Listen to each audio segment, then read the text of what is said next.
الرحمن الرحیم سورہ آل عمران آیت نمبر 29 قل ان تخفوا ما فی صدورکم او تبدوه یعلمہ اللہ ویعلم ما فی السماوات وما فی الارض واللہ علی کل شیء قدیر۔ اے پیغمبر صلی اللہ علیہ وآلہ وسلم، لوگوں سے کہہ دو کہ کوئی بات تم اپنے دلوں میں مخفی رکھو یا اسے ظاہر کرو، اللہ اس کو جانتا ہے، اور جو کچھ آسمانوں میں اور جو کچھ زمین میں ہے اس کو سب کی خبر ہے، اور وہ ہر چیز پر قادر ہے۔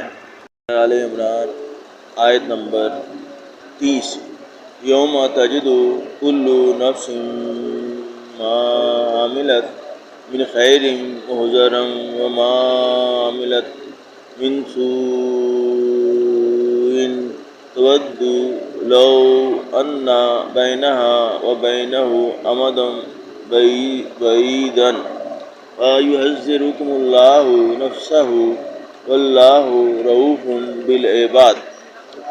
جس دن ہر شخص اپنے اعمال کی نیکی کو موجود پا لے گا اور ان کی برائی کو بھی دیکھ لے گا تو آرزو کرے گا کہ اے کاش اس میں اور اس برائی میں دور کی مسافت ہو جاتی، اور اللہ تم کو اپنے غضب سے ڈراتا ہے، اور اللہ اپنے بندوں پر نہایت مہربان ہے۔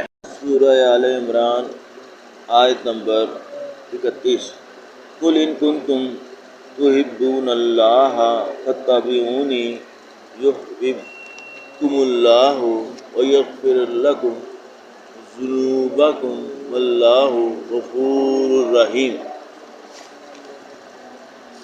اے پیغمبر صلی اللہ علیہ وآلہ وسلم، لوگوں سے کہہ دو کہ اگر تم اللہ کو دوست رکھتے ہو تو میری پیروی کرو، اللہ بھی تمہیں دوست رکھے گا اور تمہارے گناہ معاف کر دے گا، اور اللہ بخشنے والا مہربان ہے۔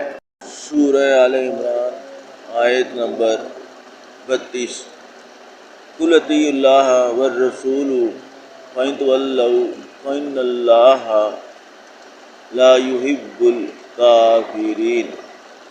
کہہ دو کہ اللہ اور اس کے رسول صلی اللہ علیہ وآلہ وسلم کا حکم مانو، اگر نہ مانے تو اللہ بھی کافروں کو دوست نہیں رکھتا۔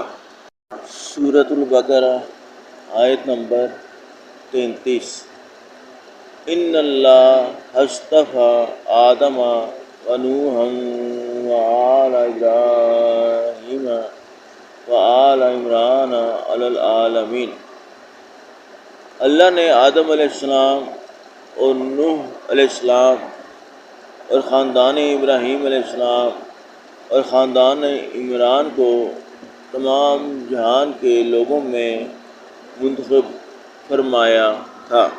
سورہ آل عمران آیت نمبر 34 ذریۃ بعضھا من بعض واللہ سمیع علیم۔